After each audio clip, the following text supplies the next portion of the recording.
Hello once again, everyone. I am back with some more Final Fantasy XIV, A Realm Reborn. As always, I am your host, Rippington, and last we left off, we had a fight with Iceheart. Or Izel. And, going into some pretty interesting territory. The fateful incident is almost upon us. But for now, we're going to be dealing a blow to the Ascians, as well as keeping an eye on the Keeper of the Lake, better known as Midgard Zormer. This stream may have started later, but in any event, let's get back at it. Still a bit of an invisible wall, so I can't go up on this desk.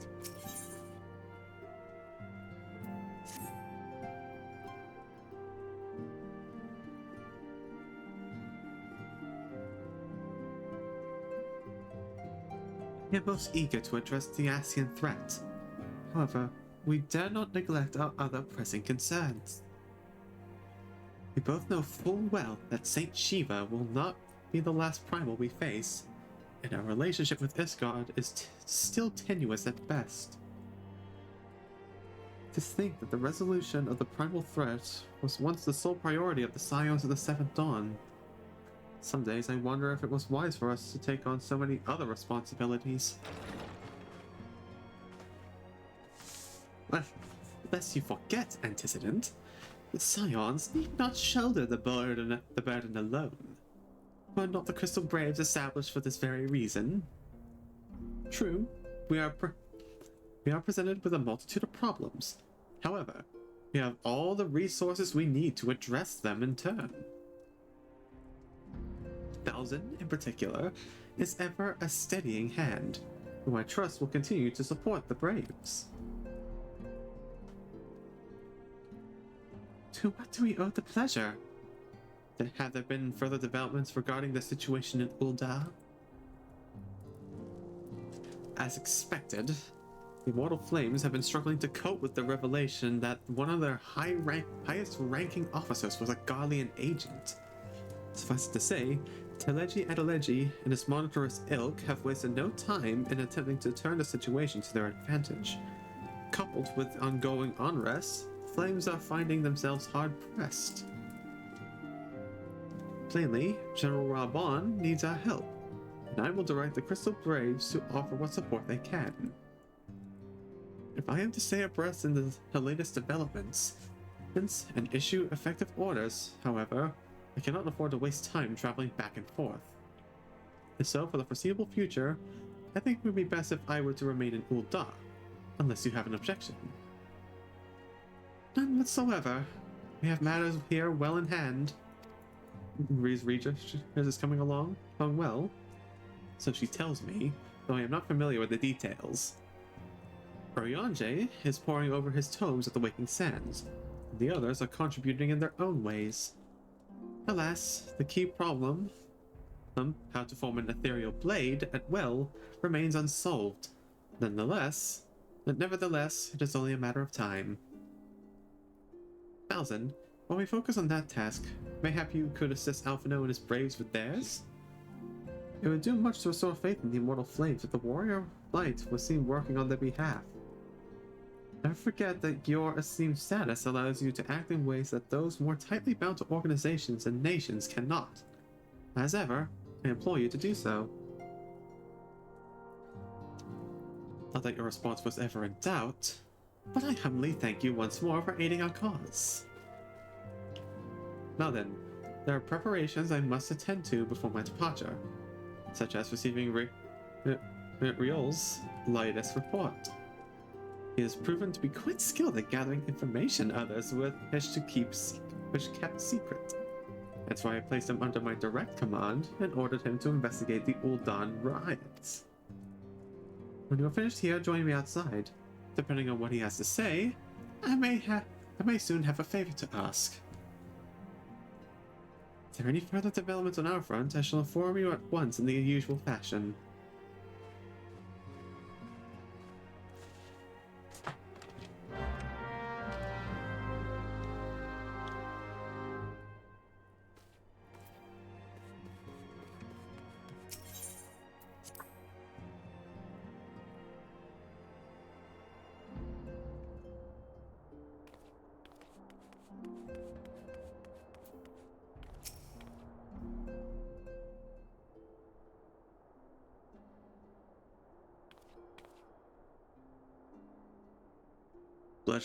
Pleasure as always, Kvalden. We'll be escorting the commander to Ul'dah, I take it. Actually, I had another task in mind for him. Would you be so kind as to repeat your report for his benefit? Right then. Me and mine have been making inquiries into the source of the weapons what found their way into refugees' hands a ways back. So it happens we caught wind of something promising. A rather large purchase of sharp and pointy things from a black marketeer hauled up near Highbridge. I doubt that this man would have secured such a quantity of weapons if he did not already have clients waiting. Clients that, for whatever reason, would prefer that this transaction to remain secret. Brings to mind that merchant we caught an arrow while talking to Valzen, don't it? Generous fellow, he was, doling out swords and spears to the downtrodden and disgruntled.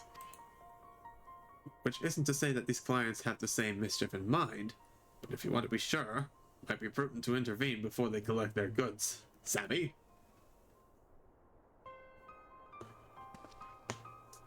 Seizing the weapons before they fall into the wrong hands would be the best. However, if we strike at the appointed hour, we might capture the Black Marketeer as well as his clients. What say you, Valzen? Then it is settled. Rendezvous with Captain Ilbert at Highbridge and intervene when the exchange takes place. Now then, if you'll excuse me, I must leave for Ul'dah. I expect good tidings.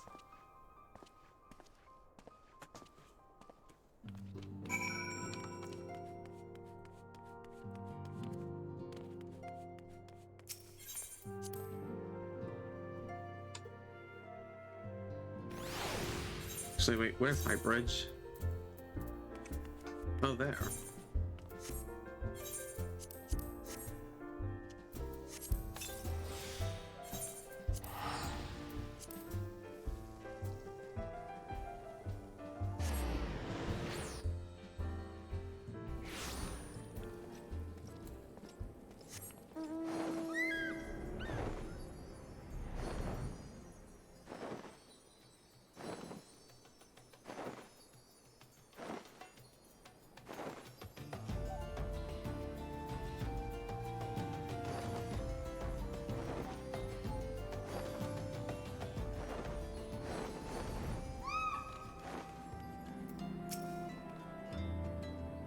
Valzen.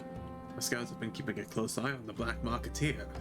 It would seem that his guests have arrived. It would also seem that he has hired more than a few men to stand guard. Common thugs of no consequence, but they nevertheless pose a threat. Even so, I feel compelled to apologize. This is far beneath a man of your standing. Commander Levier needn't have dispatched you hither. But powerful men have ever need of loyal, able-bodied friends. Having found one in you, it is only natural he would come to rely upon you without hesitation.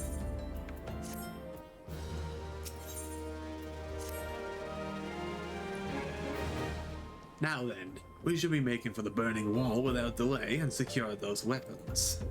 First unit will ensure that the lions do not escape. With me, Valzen.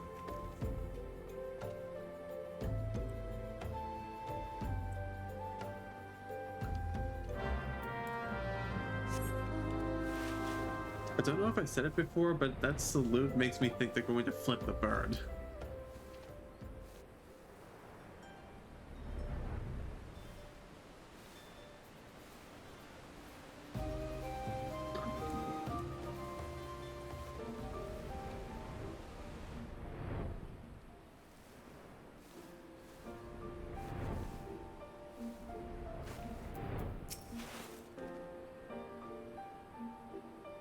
I spy the one man. There are sure to be others. I have a plan.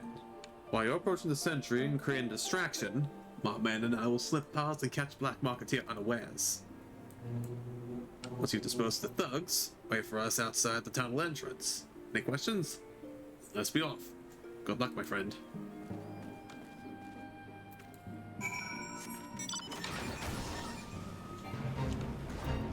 Peekaboo. Who goes there? An adventurer? Yeah, fool, you should never have come here.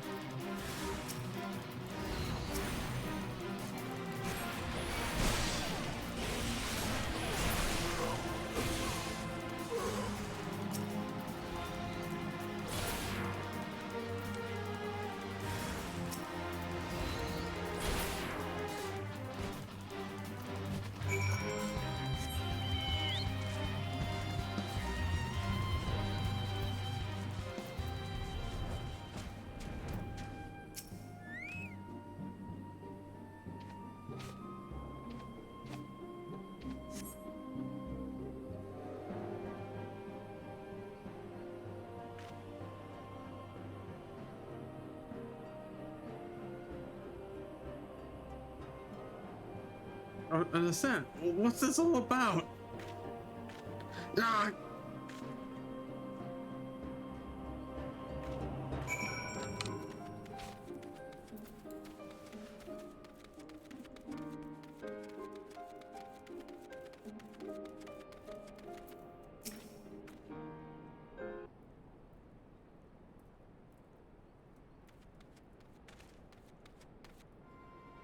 As you can see, this is a fine mess.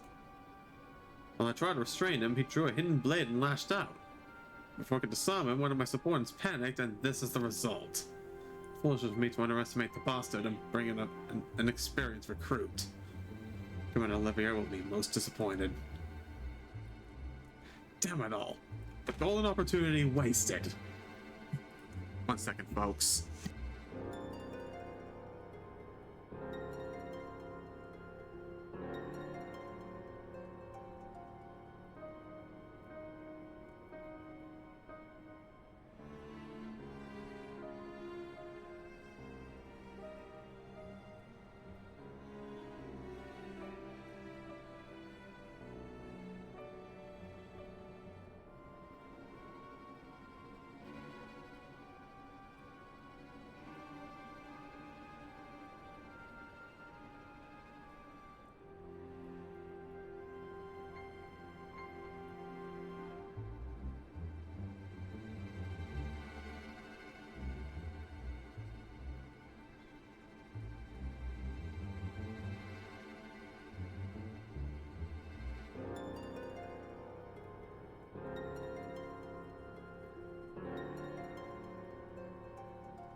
Sorry about that, folks. Anyways, as for the clients, though we know not how, they slipped past our perimeter. At present, the first is currently tracking a party of dusk white sellswords we suspect may be them. I don't know. I don't know. You could just as easily have done it yourself, Ilberd. That we could have enlisted the aid of the Immortal Flames or the Brass Blades. Alas, we're here to aid them. They were in no position to aid us. Well, at the very least, we secured the weapons, yet even that accomplishment is lacking. The information we received indicated a massive shipment. This is anything but.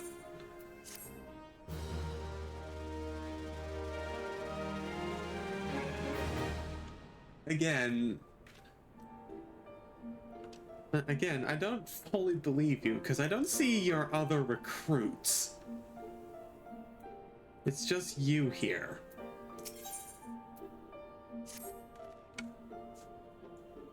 I will join the first in the hunt for the Duskwhite sellswords. Gods are good. We'll catch them before they escape into the Black Shroud. In the meantime, I ask that you deliver these weapons that will die in my stead. Trust them to the Third's Yu Hase. Hey. He will take care of the rest.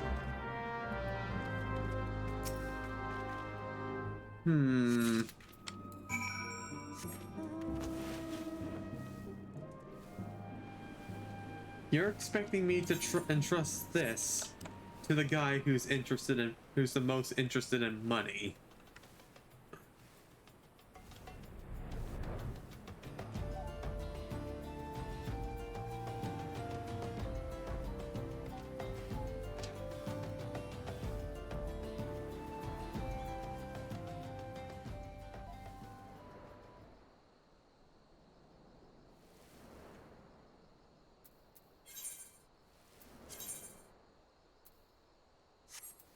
Actually, screw it. I'm just gonna port.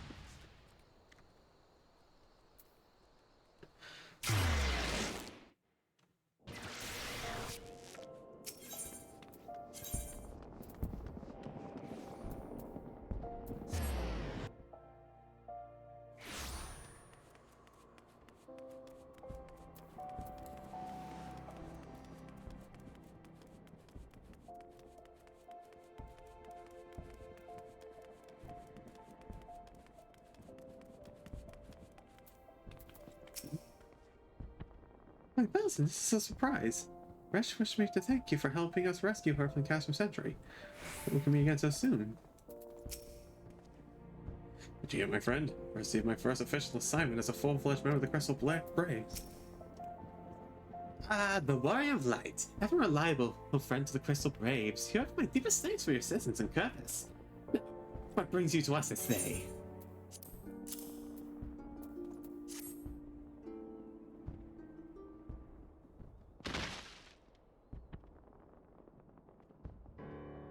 A gift of weapons from a certain black marketeer, courtesy of Captain Ilbert, you say? Understood. Once we catalog the contents, I'll have them delivered to the Hall of Flames. This cannot be everything, can it? We all stated with confidence that there would be a far greater quantity of weapons. A blatant falsehood. Clearly Real is unfamiliar with the ways of Ul'Dan merchants. Who ever strive to present themselves as greater than they are? We should be thankful that his information was not completely erroneous. Thus, and we managed to achieve anything of worth at all. It's still something worth celebrating, isn't it, Lieutenant?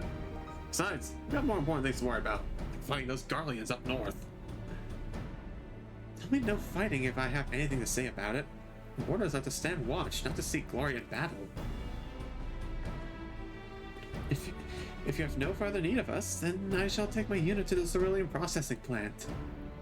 Time for the fort and their keep, eh? Fight well, Elaine, for the freedom of all. I am with Elaine. This is again very sus. Excellent work as always, my friend. Rest assured that the Immortal Flames will hear of your contribution. Until we meet again.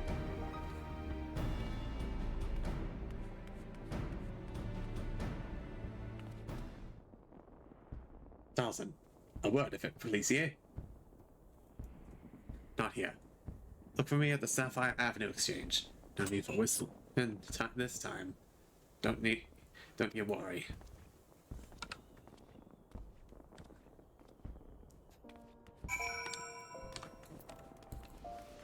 You can tell, can't you?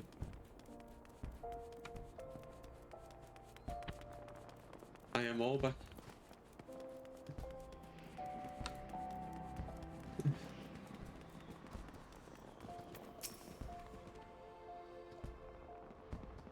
Thanks for indulging me request.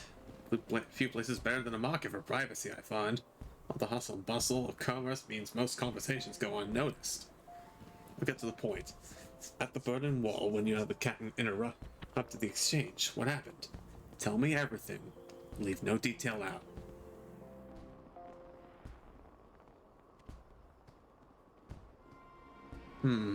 That's not quite how the first told it. Those Duskrites were there that they were chasing. The latest word is that we lost a trail. But you never saw him yourself. Not before the fighting started and not after. Something ain't right. I don't know what it is, but I can feel it in my bone. Feel it in me bones. I'm not daft enough to be misled by some merchant's drunken boasts. Our information was reliable, goddammit. I know he purchased those weapons. If I've never deciphered a moneylender's books, or had to follow a transaction via hacked with sauce, did plenty of that back when the Braves were getting started, believe me. The commander wanted assurances that we weren't taking Gil from the wrong sort of benefactors. Of course, these days the money flows like water. First and third get the shiniest toys. Forgive me, friend. A lot on me mind these days, and I appreciate you lending beer.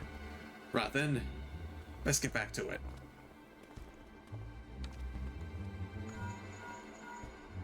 You have every right to be sus, Real. Dawson, can you hear me? This is Tataru. Your presence is urgently requested at the Rising Stones. Please come back and see me as soon as you are able.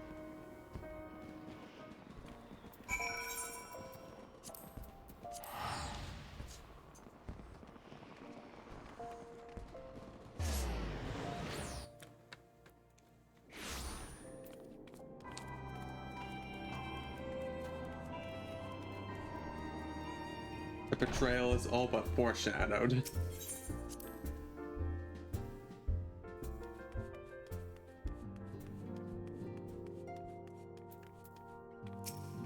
What does it mean? Thank you for coming so quickly, Valzin. We have a guest from Ishgard who wishes to speak with you. A most, determined lady, by all indications. Lucia.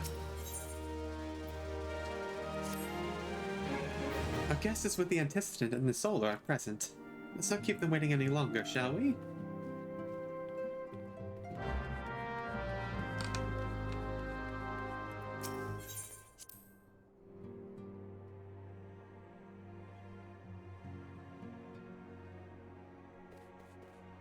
Yep, it's Lucia.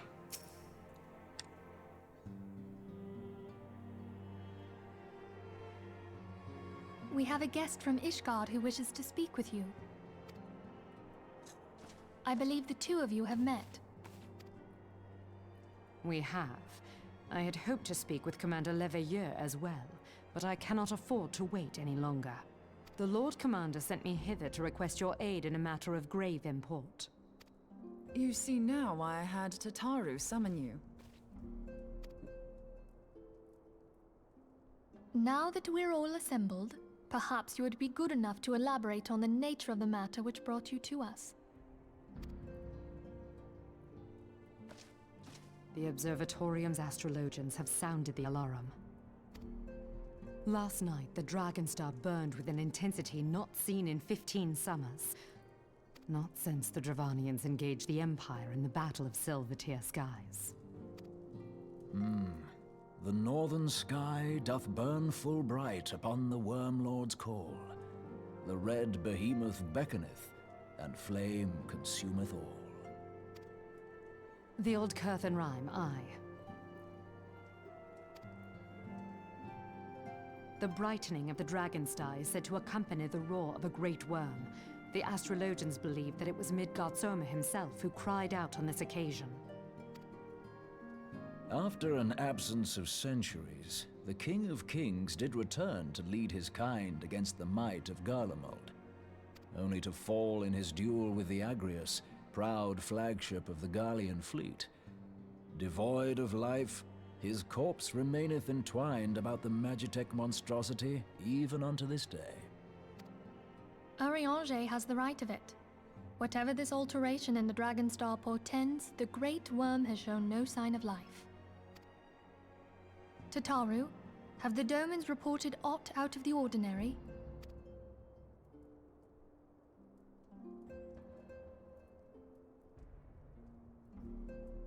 Correct me if I'm wrong, but if Midgard Zorma had roared, wouldn't we have heard it here in Revenant's Toll? Roar is but a figure of speech. Dravanians can communicate in ways beyond our ken. It is for this very reason that we are forced to look for signs in the heavens. We cannot say with any confidence that a great worm roared at all, much less that it was Midgard Sorma. Only by directly examining the Keeper of the Lake can we be certain. However, it will take too long to gain the Holy See's approval to dispatch the Temple Knights. Therefore, Sir Emric would entrust this task to you. Do you accept? Easy enough. We knew you would not disappoint us. Now, if you would excuse me, I must return and assist the Lord Commander. We have precious little time to prepare. To prepare for what, pray tell? When a great worm roars, his brethren cannot choose but answer. We prepare for battle.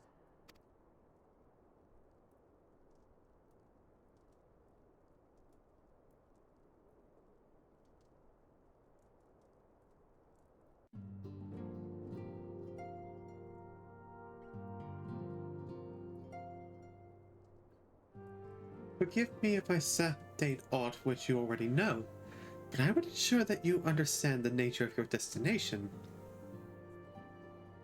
As Oriange stated, we now call the Keeper of the Lake, and what we now call the Keeper of the Lake is the wreckage of the Agrius, former flagship of the Imperial fleet, and the corpse of the worm responsible for its destruction. 15 years ago, as the next step in his campaign to subjugate Eorzea, Gaius Van Belsa attempted to seize control of Mordona. So massive was his force that all thought his victory was a foregone conclusion. But an unlikely ally came to Eorzea's aid that day. Midgard Zorma.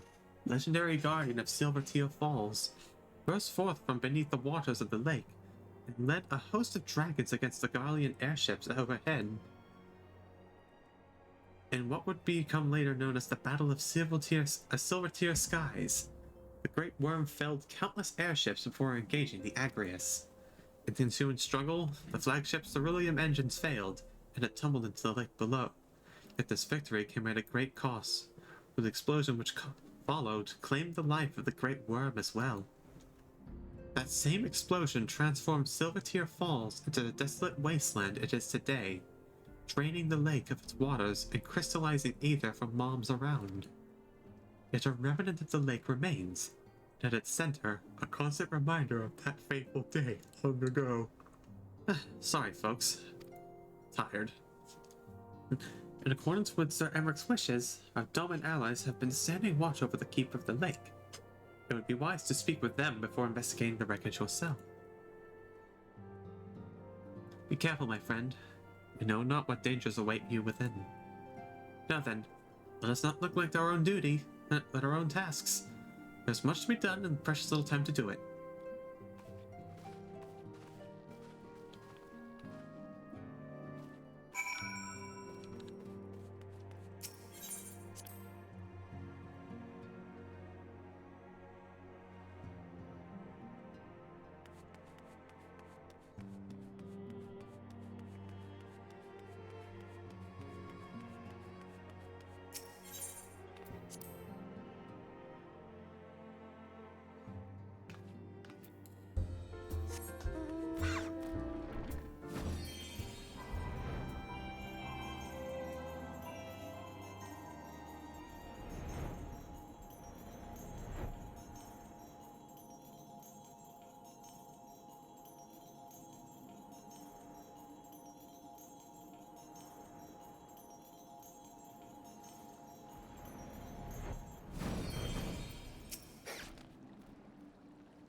You're in luck, sir. I was able to send word to Revenant's Toll about the Garleans. Of late, I've seen small airships, likely from Castrum Sentry, come and go from the Keeper of the Lake, though I cannot say for certain at this distance. I believe they may be salvaging something from within the wreckage. Within the wreckage. The Castrum supply lines have been cut for some time, and I'd wager they're desperately in need of spare parts for another equipment.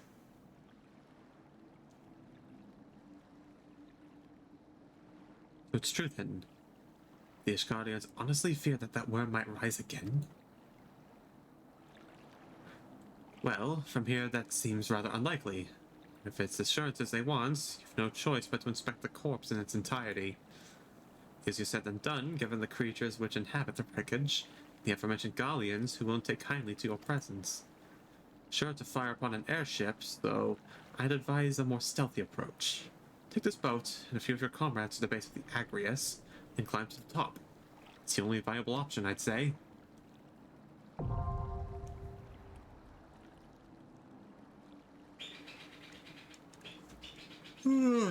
Fuck. I'm so sleepy.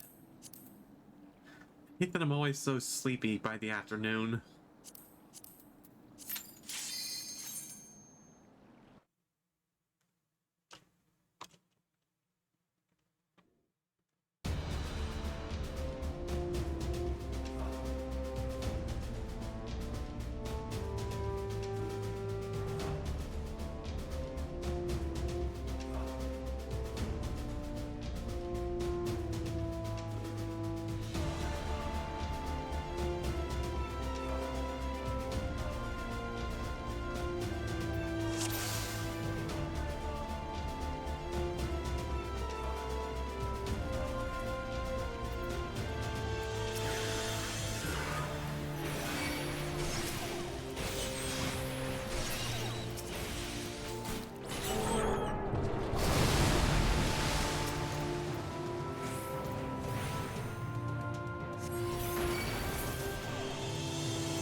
Yeah, no.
Who treadeth now upon my bones, and waketh me from slumber sweet?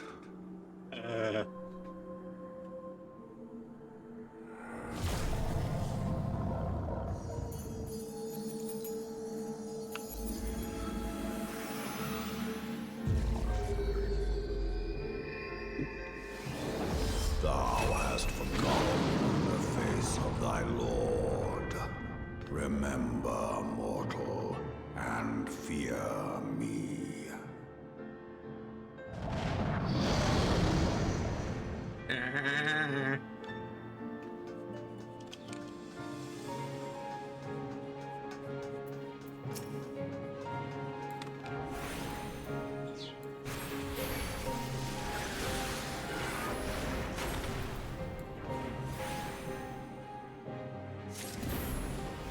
Nope.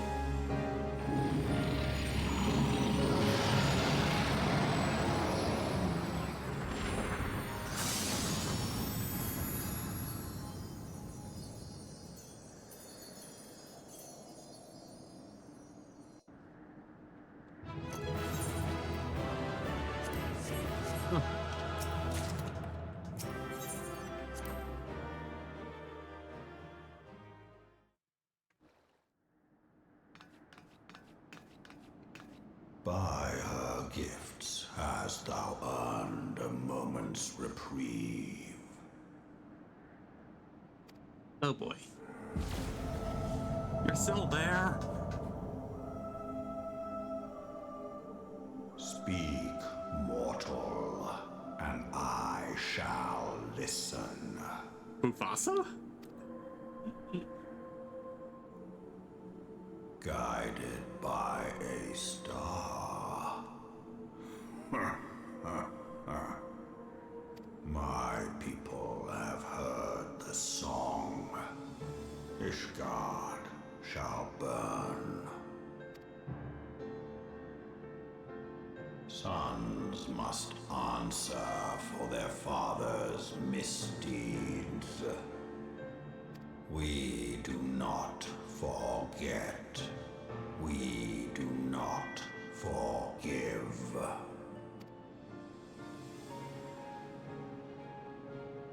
Seven children did I sire.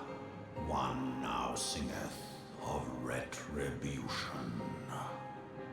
I rise to join in the chorus. Thou art powerless to silence us, mortal. Yet thou shalt not live to labor in vain. Thy reprieve is at an end.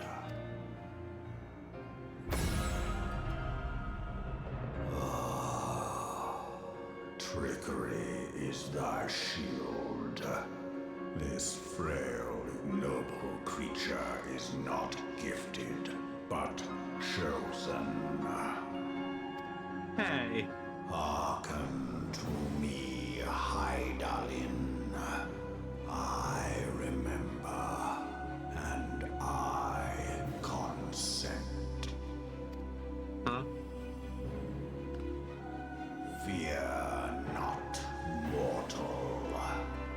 I shall not harm thee. Huh?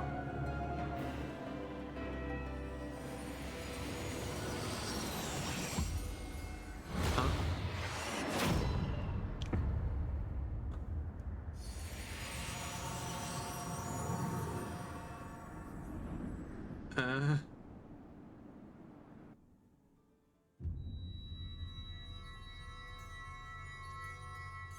Back here.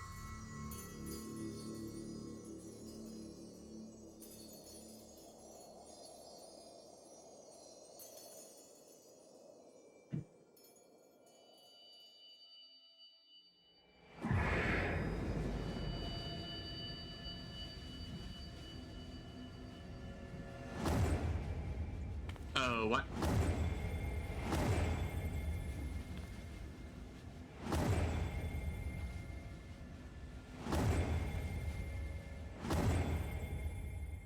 You damned me crystals!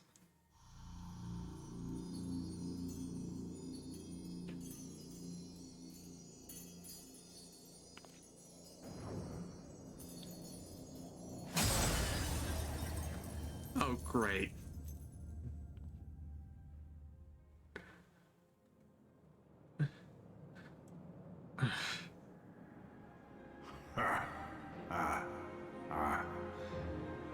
Mayhap thou thinkest me an oath-breaker. Thou art mistaken. If thou comest to harm, it shall be by another's hand, not mine.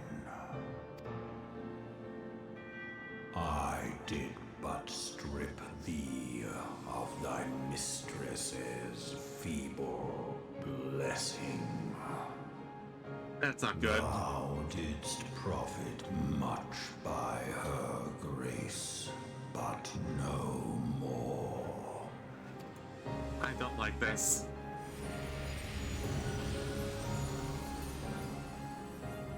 Huh? Huh? A small? Her covenant binds me to thee. Oh, I think I...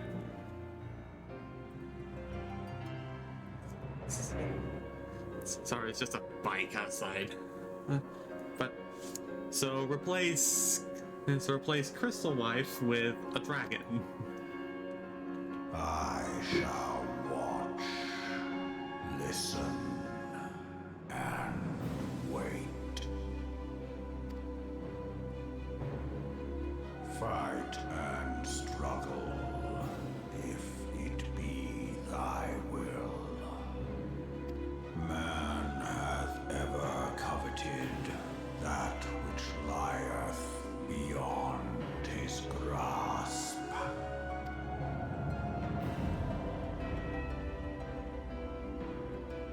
I drink of her body, and thence doth mine own find new life.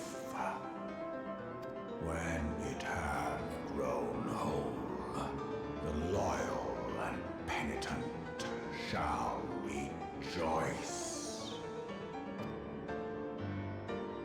The dragon song heraldeth our beginning and an end.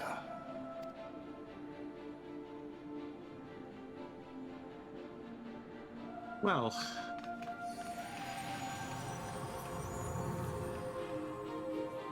Huh.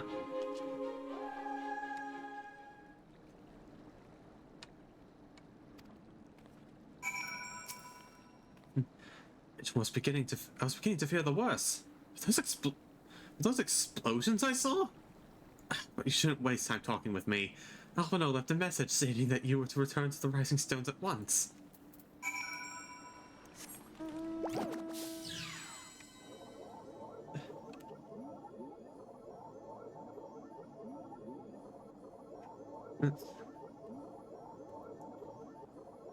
So I have now lost Hydaelyn's blessing and now find myself in the company of Midgard's Ormer.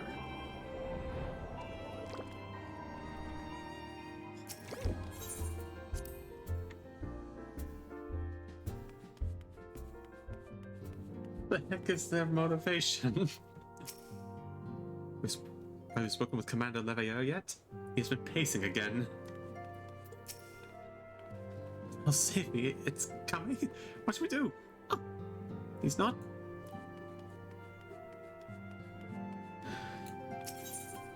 It's complicated.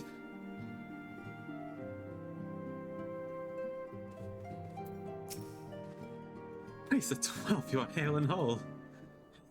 I came as soon as Menphilia informed me of Sir Eberic's request.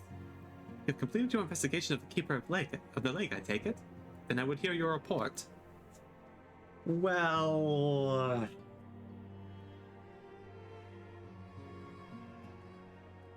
You conversed with Midgard Zormer? I swear, were anyone else was to make such a claim, I would regard it with considerable skepticism. Are we to understand that the Worm Lord did not perish and has in sooth lain dormant these past 15 years? This a resurrection and more rejuvenation, for he who dwelleth in eternity, years passing as moments. Those words were ambiguous at times. One statement left little room for interpretation. My people have heard the song, Ishgard shall burn. Clearly, an attack is imminent. We must share this information with Sir Emmerich immediately. However, we dare not divulge your conversation with Midgard Zormer in its entirety. To even acknowledge that you heard the voice of a Dravanian is a grave but necessary risk. Lest we forget, men have been executed as heretics for declaring as much. For your own protection, and for the sake of our tenuous relations with Ishgard, the truth cannot leave this room.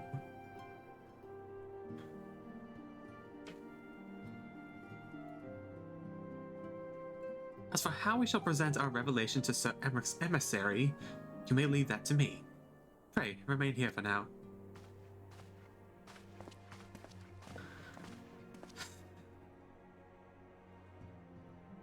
Is there something you're not telling us, Valzin? You seem different somehow. It's almost as if you're missing something. Something important. 12 offend! Midgard Zormer stripped you of the blessing of light? All right. How do you feel? I see. It is a relief that to hear that you are otherwise unharmed. Because believe that any being could possess the power to deprive you of her blessing. Midgard Zormer made mention of a covenant, did he not? One of the ancient myths regarding Silvertear Falls states that when the waters came into existence, so too did the Great Worm. Althik and Nemea, brother Time and sister Fate, decreed that Midgard Zormer ever watch over the source, from which all water and magic was said to flow. I wonder, what if this was the covenant of which he spoke? It was not the gods with whom he treated, but Hydaelyn herself. Well, if he is watching over you as he claimed, mayhap you will have an opportunity to ask. Let us keep this matter to ourselves. I do not wish to burn our friends needlessly.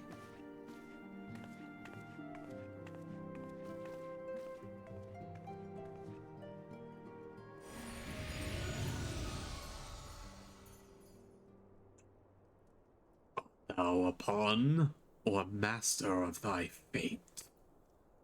What hast thou wrought by thy own hands, mortal?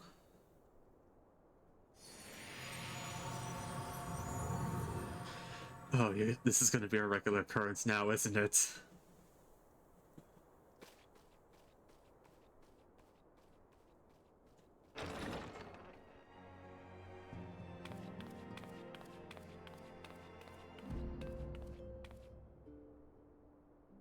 My friend, I can scarce believe it. You confronted the Wormlord and lived to tell the tale. Oh, now we got voices.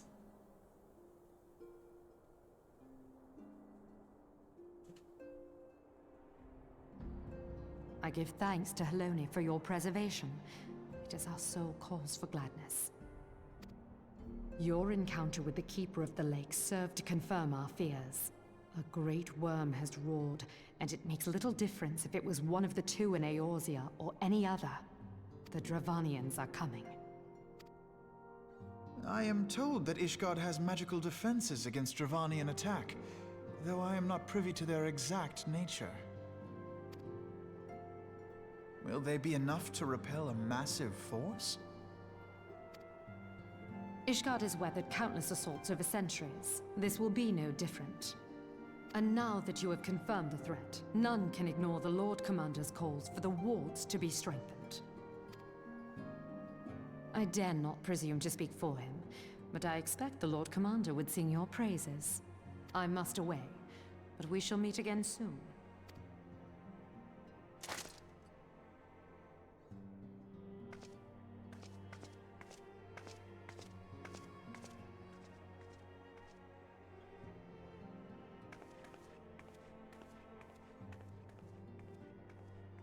Countless assaults weathered, and this will be no different? Why am I not convinced?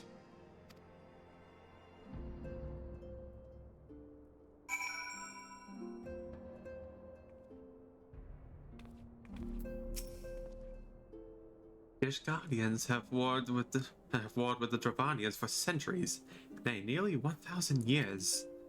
In all that time, not once have their enemies breached their defenses and entered the city proper. Yet regardless of how strong these magical wards may be, I nevertheless fear that the Ishgardians are underestimating the gravity of the situation. Though it was not Midgard Zorma who roared, a call to arms by one of the first brood cannot be ignored. Till such time as they choose to request our aid, however, we can do naught but observe the situation at a distance, and pray that our fears are unfounded.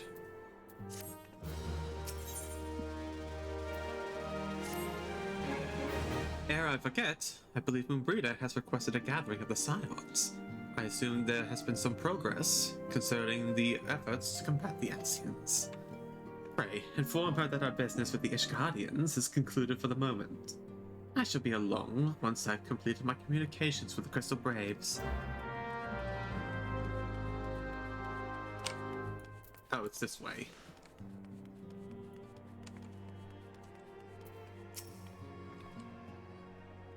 All done with your talk of dragons?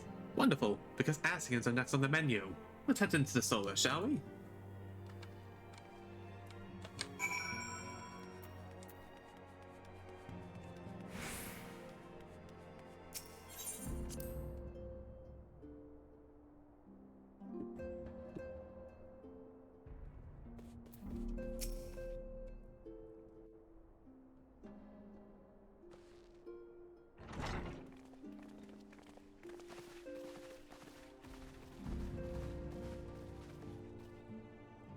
Now that everything's calmed down a bit, relatively speaking I mean, I thought it might be a good time to share our progress on the weapon.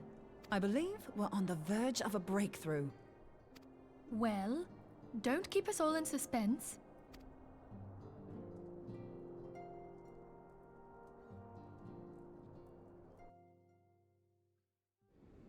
Just in case anyone's forgotten, let's start by reviewing what we already know. So, an Asian is an immortal because its soul doesn't return to the ethereal realm when its host is defeated. Instead, it flees to the place that lies between our world and the void.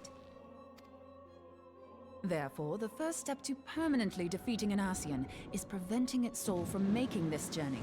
And if you recall, when we last gathered here, I had verified that white auracite has adequate capacity to entrap the beings, albeit only briefly. Which left the small matter of their extermination. Aye. To unmake an Asian soul, one must needs smite it with a concentrated burst, or blade, of purest ether. However, we wanted for both the data and the means to forge such a weapon. Short of experimenting on an actual Ascian, you see, there's no way to gauge how much ether its soul is made of. As such, we don't know what etheric density our blade needs to have in order for it to work. So we'll just have to make the densest blade we can and hope for the best. Though that would require a lot of ether. Hang on a minute. Why didn't we think of this before? White aurosite can hold an absolute heap of ether, can't it? Please tell me you're joking. God's sakes, Ida. I feel as though I'm reliving the same scene over and over with you. How many times do you need to be told that white aurosite cannot store ether for long periods? Being intangible matter, ether is given to dispersion. Only in its crystallized form is it a stable source of energy. I will test you later on this, so see to it you do not forget. Right, yes. It's all coming back to me. So our hopes rest on good old crystals again, do they? While they are certainly reliable, they leave something to be desired in the area of portability. Indeed. I am reminded of the quantity of corrupted crystals required to thwart Leviathan, and the extraordinary lengths to which the Lamentsons went to transport them. What if it should prove that a similar quantity was needed to destroy an Ascian's soul? Or still more? I do not envy the poor sod who has to lug all of that around, on the off chance that an Ascian appears. That's the very problem we set out to solve. And I reckon we've found the answer. If it isn't practical to lug around the ether we need, we'll just have to draw upon another source. And the only viable source is the land. If you mean to tap the great river of ether, know that it will entail considerable risk. Meddling with the currents may well induce a surge like to the one which despoiled Mordona. Give me a bit more credit, will you? Why would we need to tap the river when there are veritable reservoirs jutting out all over the land? I speak of corrupted crystals. It might be that their aspect is out of balance, but a crystal's a crystal. It contains ether, and we can help ourselves to it. While corrupted crystals are indeed abundant, there is no guarantee that they will be in close proximity at a crucial moment. But what if we don't need them to be? What if we could tap their power from afar? A malm away, say? If we could do that, we'd have ready access to ether aplenty in almost every corner of Eorzea.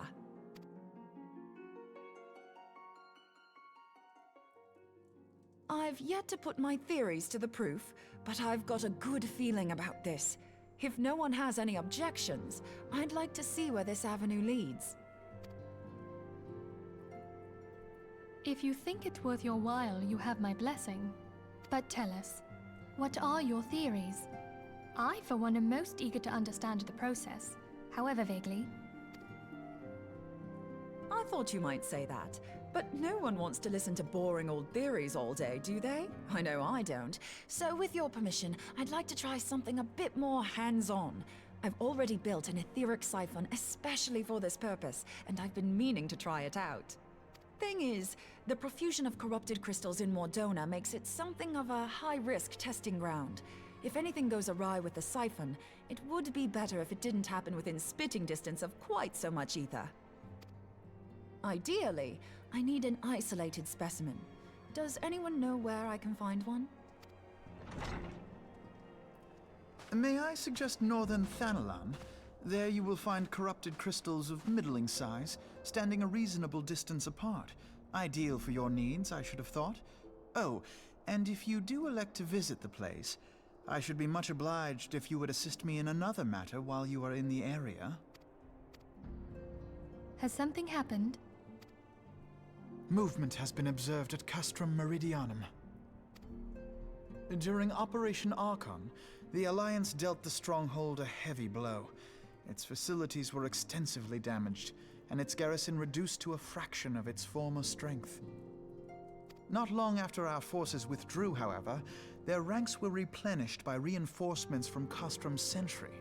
They now seek to rebuild, and to this end they have their sights set upon the ceruleum processing plant. Having lost the Empire's support, the 14th Legion lacks the resources to sustain itself. To them, this is a bid for survival, and they will doubtless fight like desperate men. Though I have dispatched the Crystal Braves, I fear their strength alone may not suffice to stay the Imperial assault. I would request the Scion's aid in the defensive effort. If I didn't know better, I'd say you were trying to inveigle us into fighting your battle with the promise of shiny crystals. Well then, consider me inveigled. I won't lie, the crystals you speak of sound perfect, so the Garleans have to go. Besides, we can't afford to beat about the bush. There's no telling when the Arsians will next appear. Thine eagerness to hurl thyself into the jaws of danger cometh as little surprise. Exercise due caution, I prithee. Though you have become a crystal brave, you are yet a scion, Alfino. We could hardly refuse you. Pray, join the Crystal Braves and lend them your support. Thangred and Papalimo shall accompany you.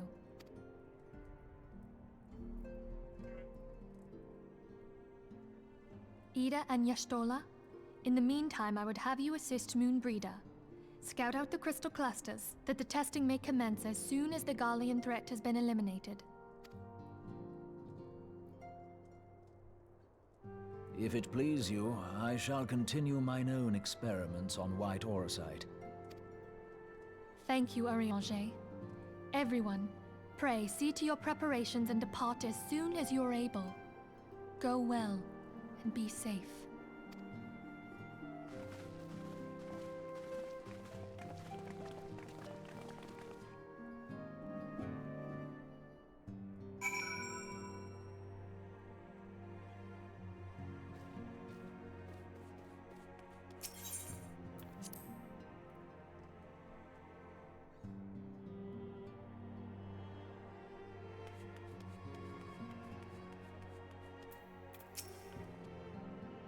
It would seem the events have once more conspired to rob us of rest and recuperation. Though I would wish it otherwise. Let's ask you head straight away to the processing plant. The Fourth have already deployed to the area and await the arrival of the Scions. Will Red will brief you on the developing situation. Meanwhile, I must rendezvous with Captain Ilbert at our headquarters in Uldar. I shall take command of our forces there with a lighter heart, knowing that you go to support the front lines. And I think you're underestimating your old... And I think you are... And I think you're too confident in your choice of allies.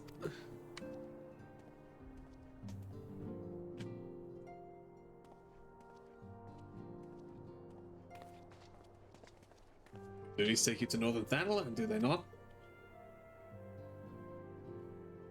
We too must say our farewells to the Rising Stones for a time.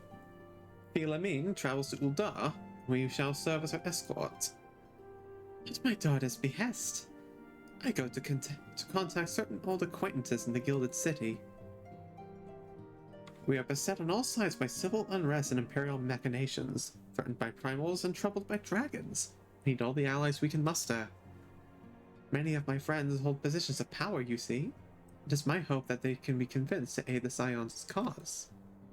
If past events have taught us anything, then we know that Eorzea must present a united front or we shall fall. Extraordinary that my little Asila is involved in such far-reaching affairs. I'm proud that I might now stand at her side not only as a mother, but also as a colleague. A colleague with influential connections. But I fear that Uldar has become a place of danger even for one so familiar with her streets. Oh, betides the black god that so much as glares in your direction, milady.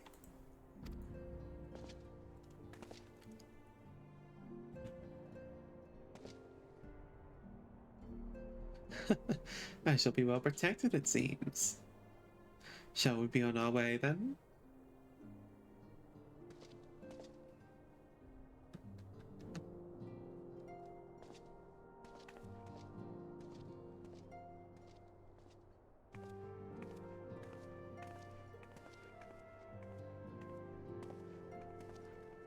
That cutscene was longer than it needed to be.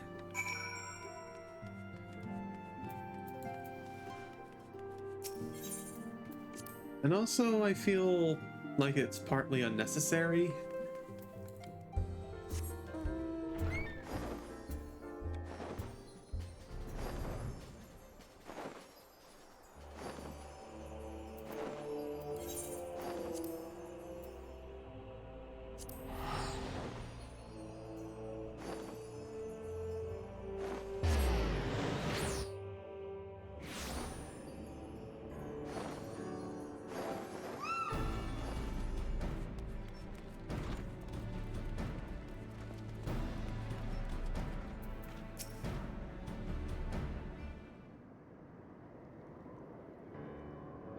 Olivia sent word that you'll be coming. Veteran of your talents is most welcome. Not that I don't think we can handle this situation, mind you. I've learned a trick or two since the disaster with the Amalja. Turning to task at hand. The Flames' reconnaissance scouts have reported Imperial soldiers assembling at Reborn's push. Such a force is likely interested in only one thing: getting their hands on the resources found here at the processing plant. The Guardians could be marching on us at any time. Pray, speak with Lieutenant Edelstein, that we might coordinate our camp strategy. In the meantime, I will inform the others that you have arrived. Doubt it will be welcome tidings.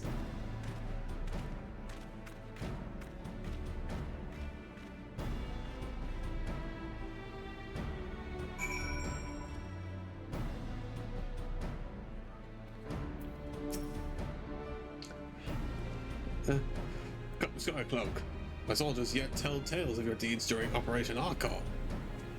Would that we could sit a while and reminisce about old times, if your more pressing matters require our attention.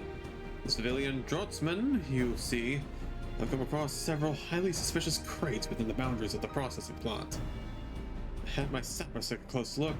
Worst fears were confirmed. These boxes contain powerful explosive devices of Imperial design, no less. By my order, the Flame Station here are conducting a thorough sweep of the compound as we speak. It troubles me that we were unable to apprehend the Imperial spy behind this. I have faith that our men will be able to neutralize the threat for now. In the meantime, the scouts must bring troubling news on the latest movements of the Imperial Army. I would once again ask for your aid.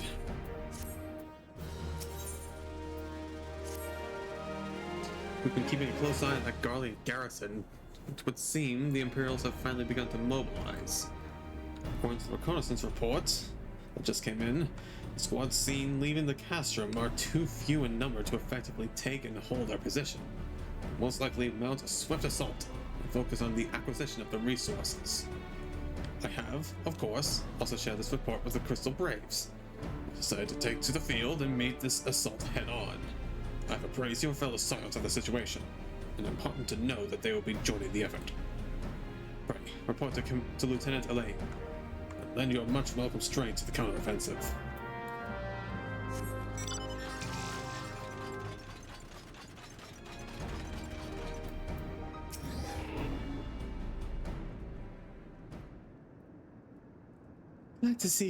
Glad to have you with us, Valzen.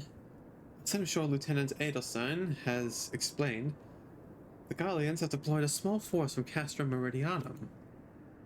The main column assembles to the north, near Dolomund's Talons, but we've also spied several squads attempting to conceal themselves on the approach to the west. They wish you to rush forth and commit to battle with the main column, leaving the detached force free to raid the plant and pillage supplies. Not much of a strategy, but these are desperate men. Captain Ilbert!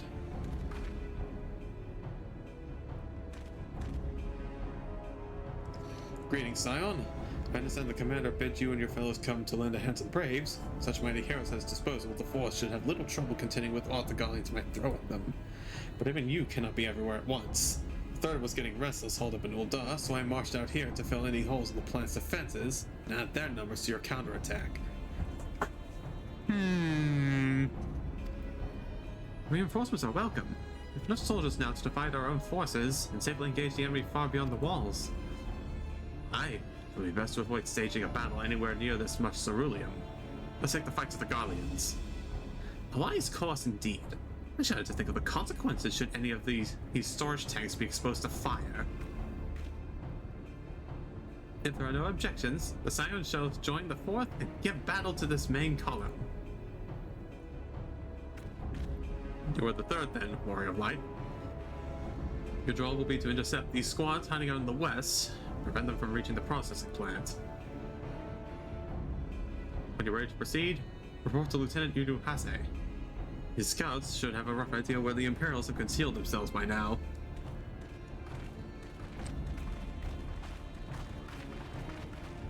Why do I feel like you're going to be leaving me on a wild goose chase?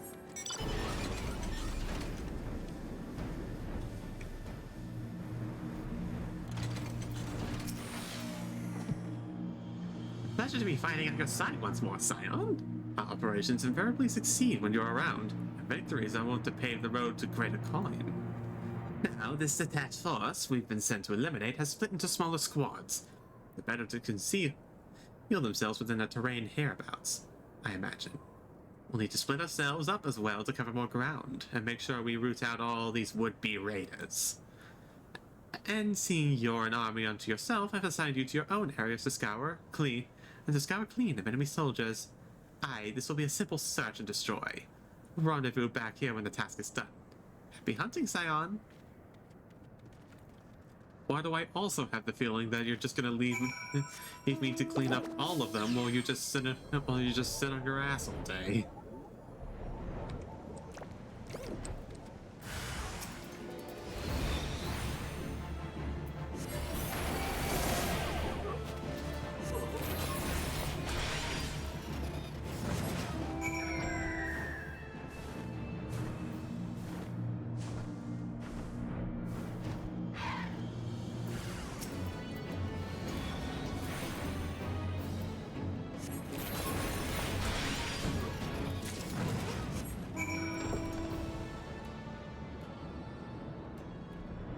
Yep, this is my newest mount. A magic bed. You seem grim, Scion.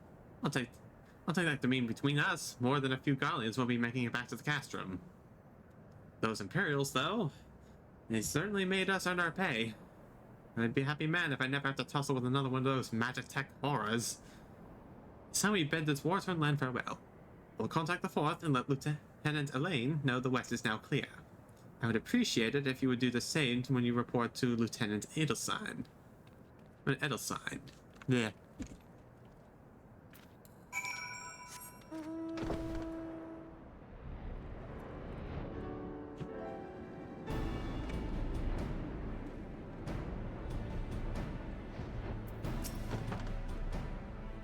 Skycloak, what news of the Garleans? The raiding parties are no more than... Excellent. The Amagina engineers are most relieved to hear that the plant is no longer in any immediate danger. Thank you again for your assistance.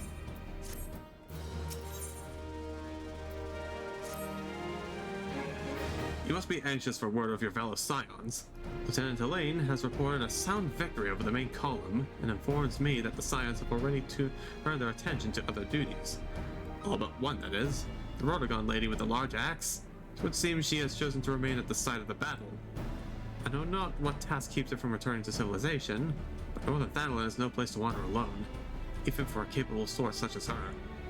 I would certainly feel better about things if I could check in on her before you continue on your way.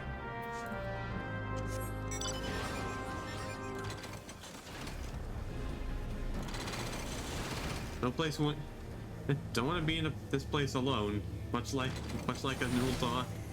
Much like an old dawn alley.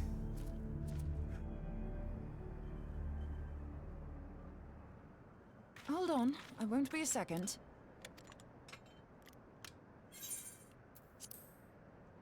The beast seemed peckish, so I gave it a taste of my axe. I know. As Urianger never tires of reminding me, an axe ill becometh the hand of a scholar. What can I say?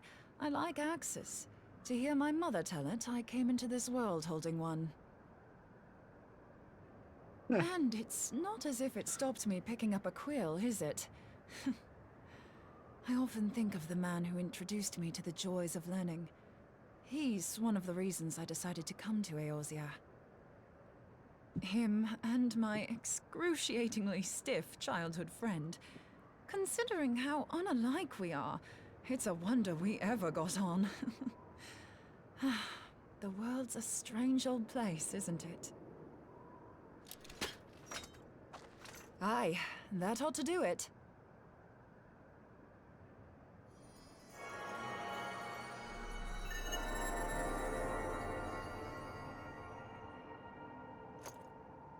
So far, so good. At these concentrations, it shouldn't matter too much if something goes awry. Just enough ether to make it interesting. Did you see that? The way the crystal glowed? The siphon works, I'm happy to say. With a few refinements, it should satisfy our appetite for ether, which just leaves the small matter of forging our blade. I'm not sure how to go about it just yet, but I swear to find a way. I'll put a blade in your hands if it's the last thing I do.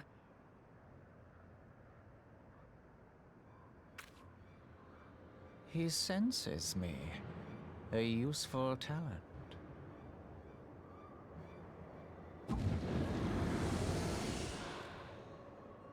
Anasian, are they onto us? By your brand, I see you are an Archon of Sharlayan, keeper of knowledge, seeker of truth, meddler. I don't know what the hell's you're saying, but I don't much like your tone. Your instincts serve you well. But come, be not unsettled on my account. That lovely brow was not made for frowns. But I waste my breath. Let me direct my words to one who understands them. We meet at last, warrior of light. I am Nabriales. And you have long been a thorn in my side. I suffered the overweening presence of La Habrea that men might host the power of gods, only for you to undo my hard work.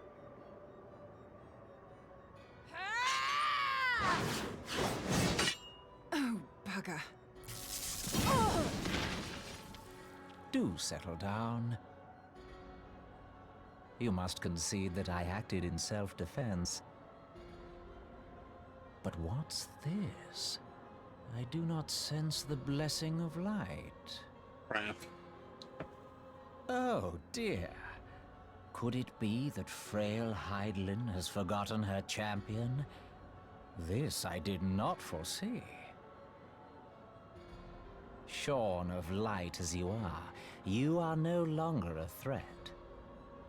And better yet, the seal is broken. Thanks, Midgard Zorber. Now is the time to claim the staff.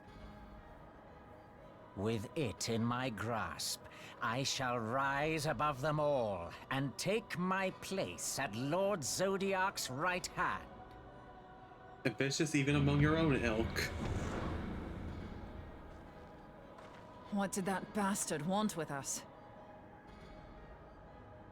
After a staff. Nabriales, he calls himself. With charm like that, I'll bet he has maidens falling at his feet, unconscious. But this staff, you say just talking about it had the bastard grinning like a brat on his name day. Must be quite a staff. Oh, gods. He means Tupsimati, Master Louis Soir's staff. Minfilia's in danger. We have to get back to the Rising Stones.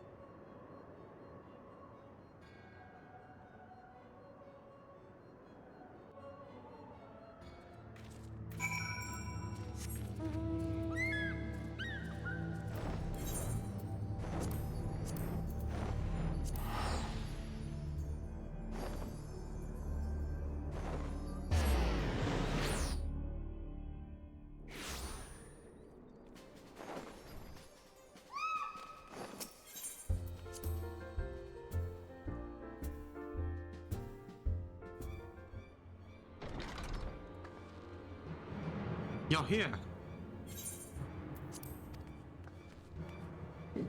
Master Louis's staff is cut into solar. It's net quickly now.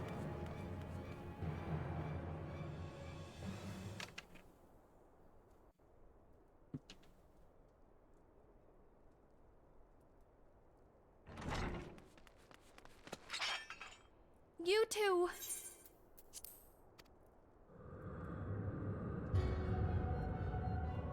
So, you were able to divine my intent. What now, warrior of light? Ah, but that name is no longer fitting. You have become decidedly dull, and quite incapable of barring my entry. There's you. What do you mean? You truly do not know? Then I suppose it is only right that I enlighten you. The blessing of light kept you and your fellow meddlers safe. It was that which prevented my kind from entering your domain. My kind, I say, though it had no power over the likes of Elidibus and La Habrea. Being of this world, they could come and go as they please, while I could only look on. But I need look no longer. Now that the seal is gone, I mean to act. Unlike the others, I am not given to waiting. I shall take that staff and bring about the next rejoining. Rejoining? Then it was your doing. The Isle of Val, the scholars, all of it.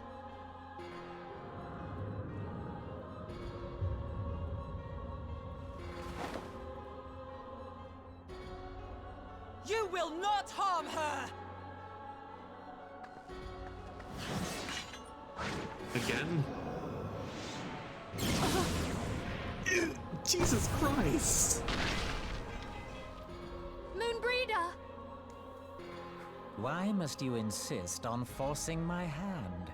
Did you learn nothing from our last meeting? Ah, but I forget. My words fall upon deaf ears. The staff is but a broken relic, a memorial to the departed. What possible use could you have for it?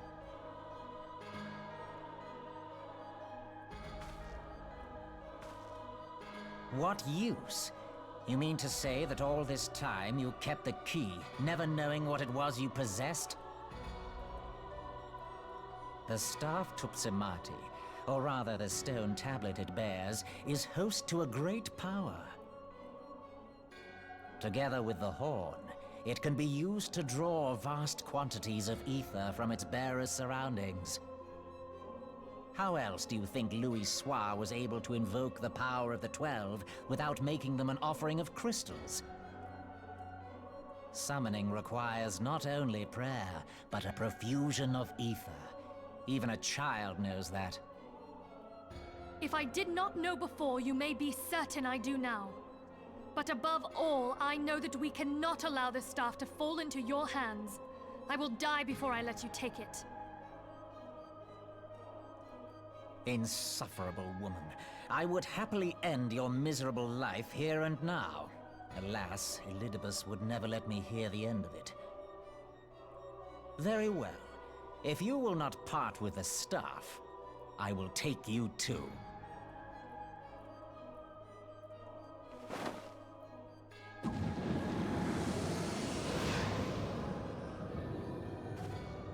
Son of a bitch.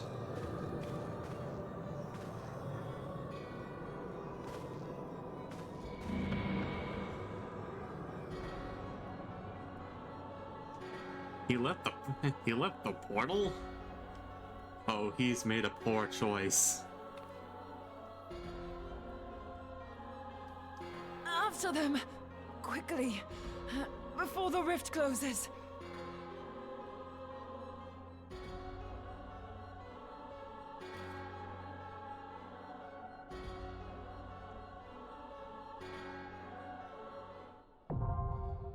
This'll be quick.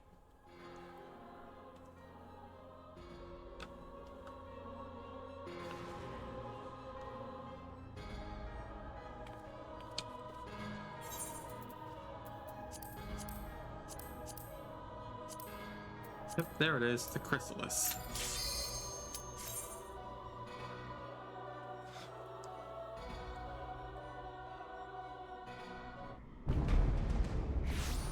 Knock, knock.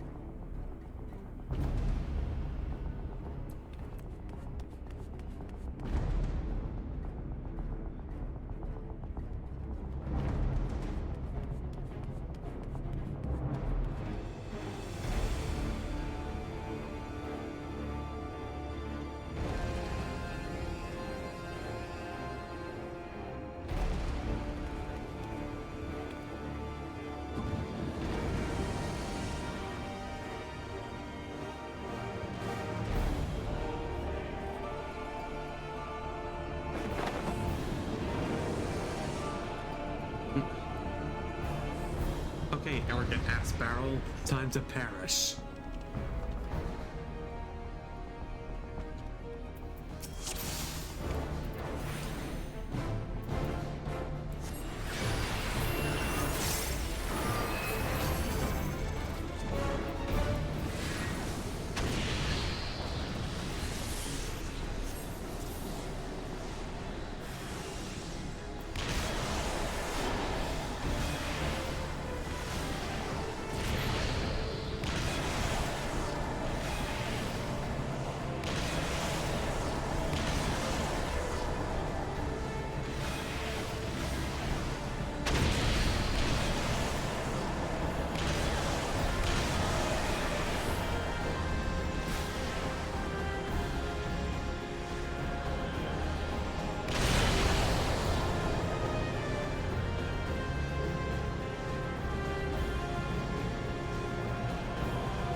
Are you gonna hit me or not?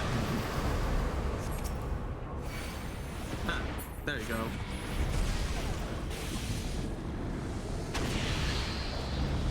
Oh, here we go again.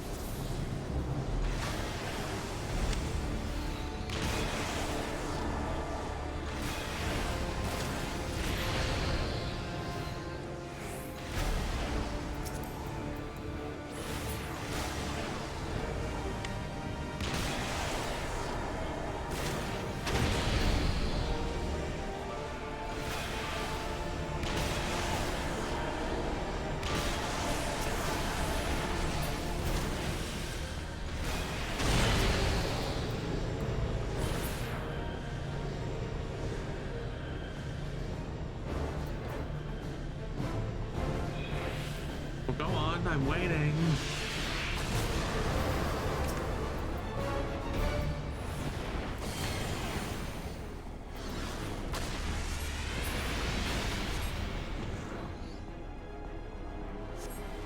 Oh, what, Iona?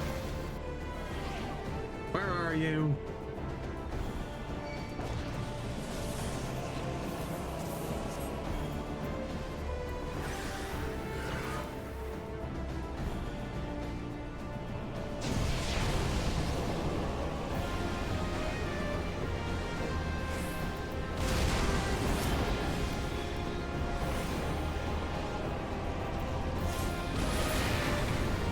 Bye.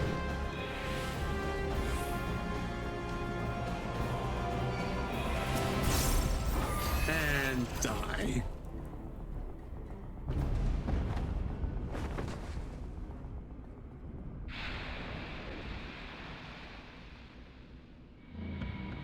How does it feel to lose in your own How does it feel to lose on your own battlefield?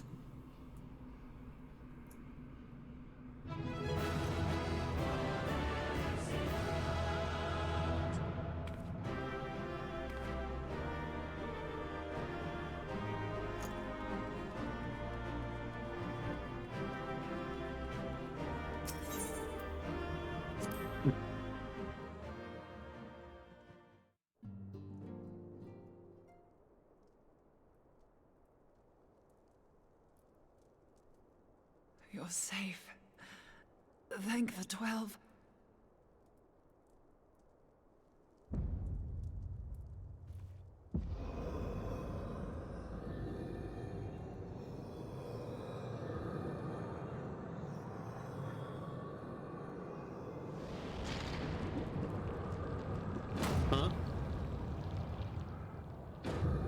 you're back.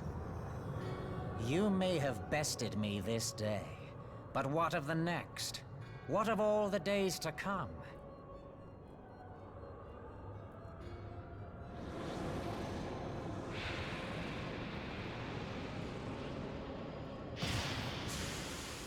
Remember, light no longer holds sway here.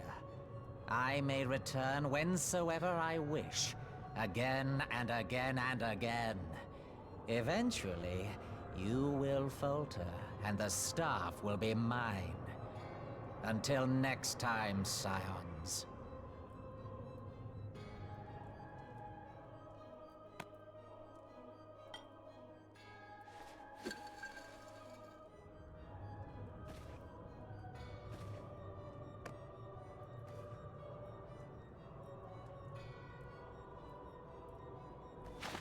There will be no next time. This is the end.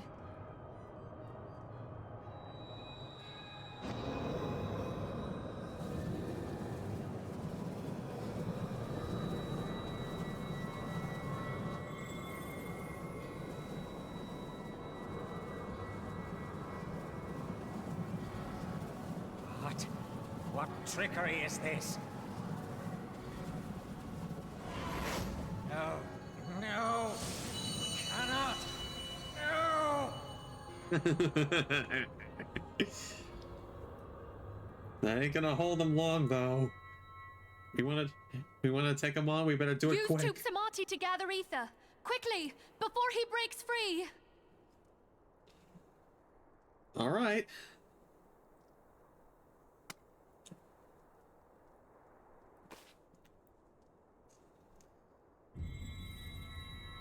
Concentrate. Call to mind the time you struck down La Habrea with the Blade of Light. All right.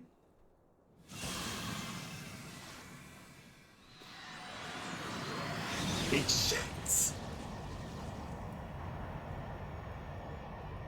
Why won't it work? Is it because we lack the blessing of light? Damn it.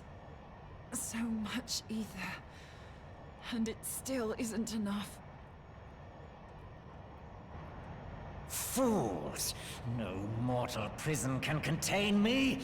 I shall make you pay for your insolence!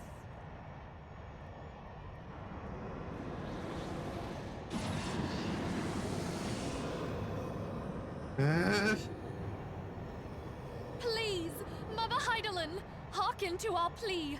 Lend us your divine light.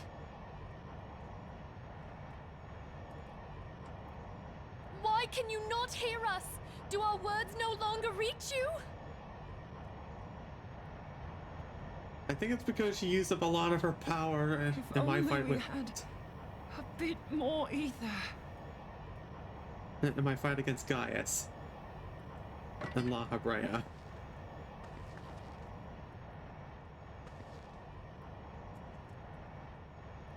Moonbreeder, what are you doing? Master Louis Soir, I understand now the choice you made. In death, there is life. Farewell, Urianger. You daft old coot.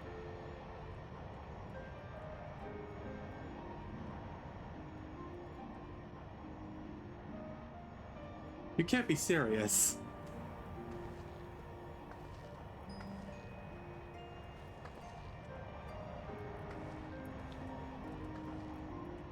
Moonbreeder, no! You mustn't!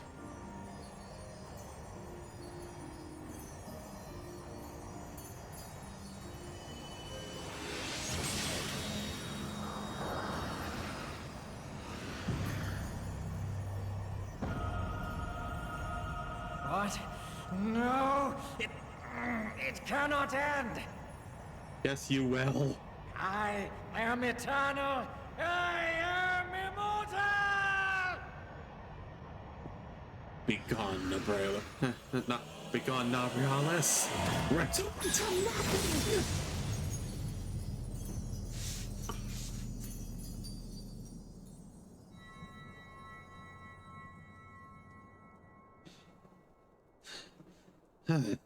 Moonbreeder. She's gone.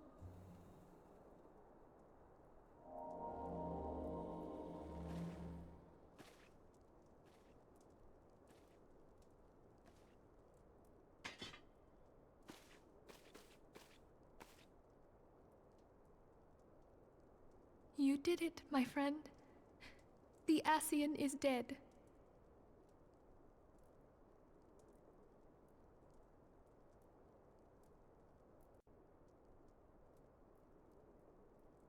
This device is a legacy of Moonbreeder's toils and sacrifice. I shall hold on to it for safekeeping. You can have Tube Samani back. Minfilia, are you all right? I am. Oh, we were surveying northern Thanalan when we received the distress call. We returned as swiftly as we were able. It took you long seems enough. You have everything in hand, however. Not completely. What happened here? Where is Moonbreeder?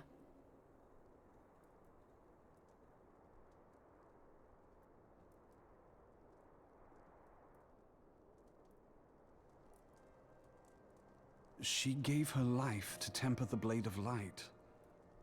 I have no words. Rather than await the inevitable, she took her fate into her own hands. Does Urianger know?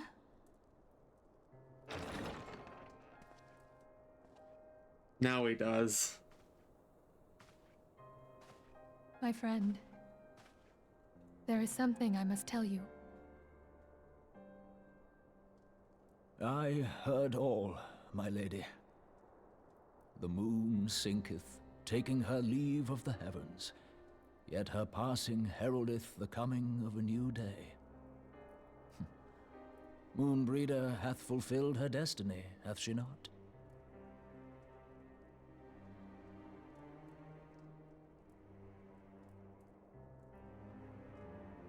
Long ago, far across the seas in the Charlayan motherland, Moonbreeder and I did study under the sage tutelage of Master Louisoix. Full oft did he impress upon us that knowledge existeth to serve the greater good.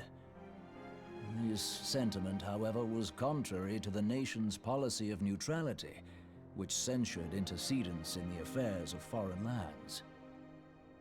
In spite of vehement opposition, he founded the Circle of Knowing, and journeyed hitherto the heart of Eorzea. Through his noble sacrifice was the realm spared its doom.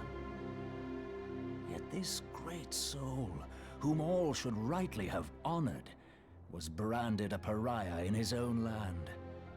His peers did accuse him of forsaking his duty as a man of learning, and of meddling in the course of history.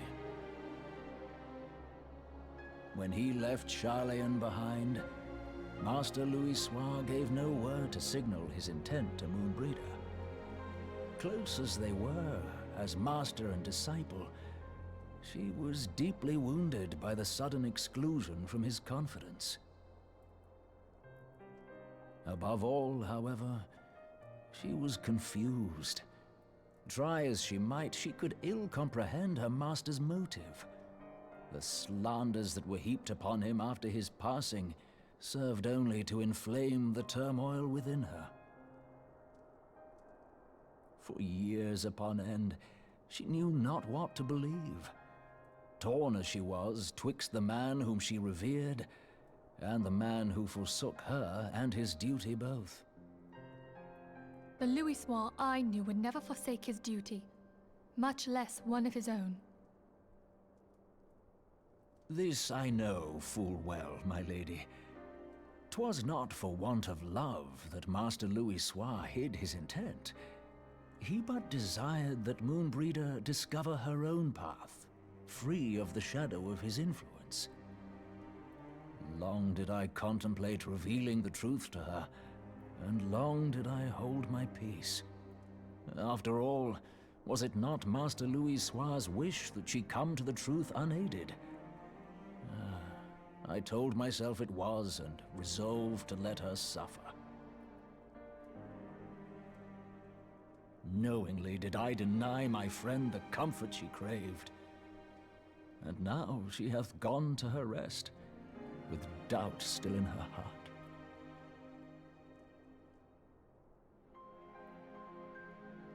Speakest thou in earnest?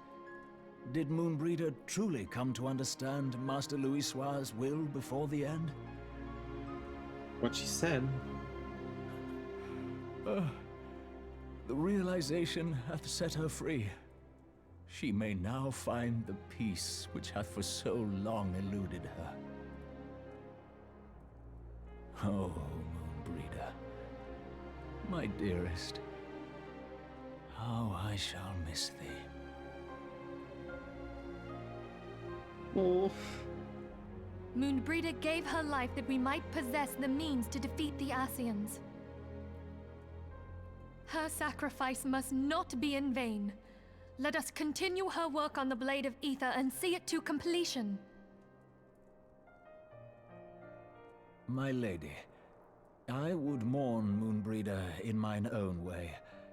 I beg your permission to return to the Waking Sands. Of course, my friend.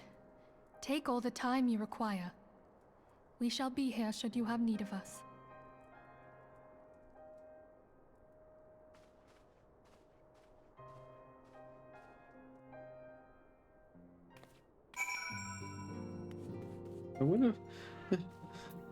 It would have hurt a lot more if I got to know her a lot more as time went on. Because that was too soon.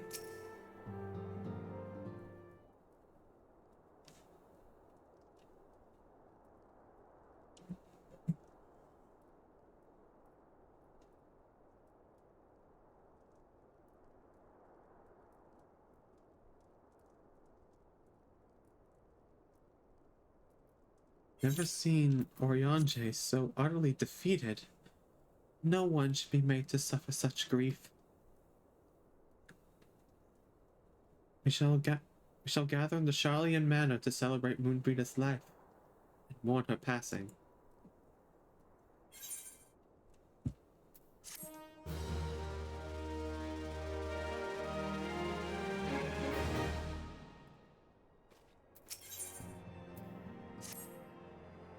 As Moonbreeder was a native of Charlian, I feel it only fitting that we gather before the Mark of the Scholar. Are you familiar with the stone? There's a monument found at Rythfrost in the sacred to Thaliak, guardian deity of the City of Learning. There, we shall pray for our dear friend's soul and bid her a peaceful return to the light of the Mother Crystal.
Forgive me, Moonbreeder. Had I been quicker or wiser, but I was not, and you paid the price. But you would not suffer us to wallow in our sorrow, would you? You would tell us to pick ourselves up and get on with it. And so we shall. We shall defend this realm and her people to the last.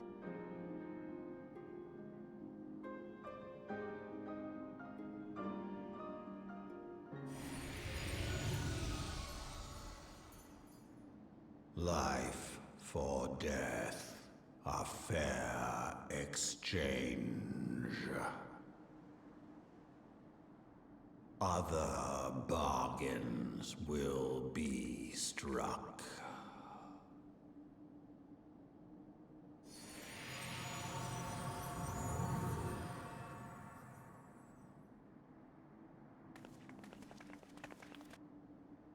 I'm surprised none of them noticed or made comment to that.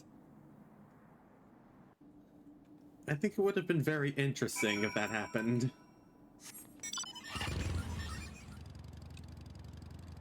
But no, Midgard's armor forever remains as my imaginary friend.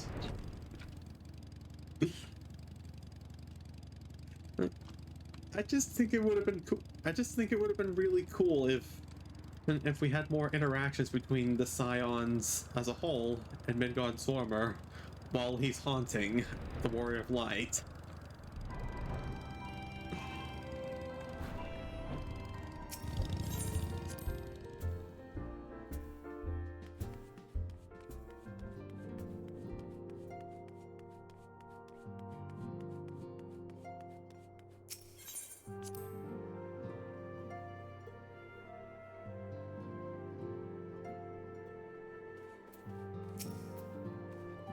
Though we have said our farewells, the pall of sadness has diminished but little. Forgive me. As contestant, 'tis my job to be the pillar of strength for all others to lean upon. Yet I also believe the grief we feel now is precious in its own way, not to be lightly swept away. Do you not agree, Valzen?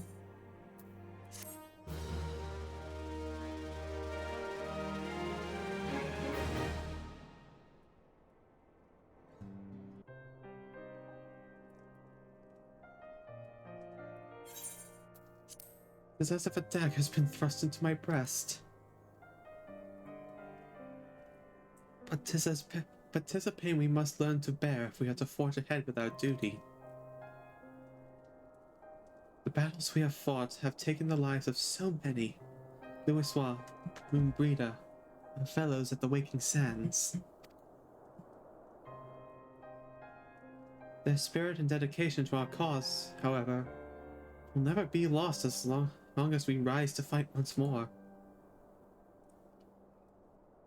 I hardly need remind you of this, of course. It's for my own benefit that I repeat these words, a reaffirmation of mine own chosen path. If I do not rebuild the foundation of my resolve, I am like to collapse in a fit of weeping. My apologies again, Valzen. There's no other to whom I could display such weakness. You are my pillar of strength, and I fear I shall have need of your steadfast presence in the days to come.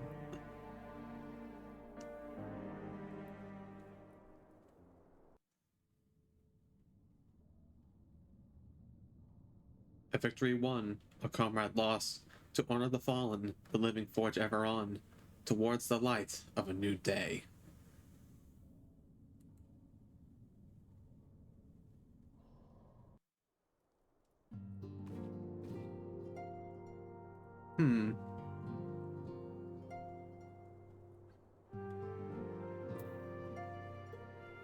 I think it's early. It's pretty early, but I think that's where I'm gonna call it.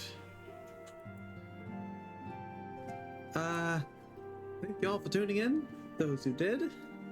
I'll be back tomorrow with some more Ender Lilies, and this again next week.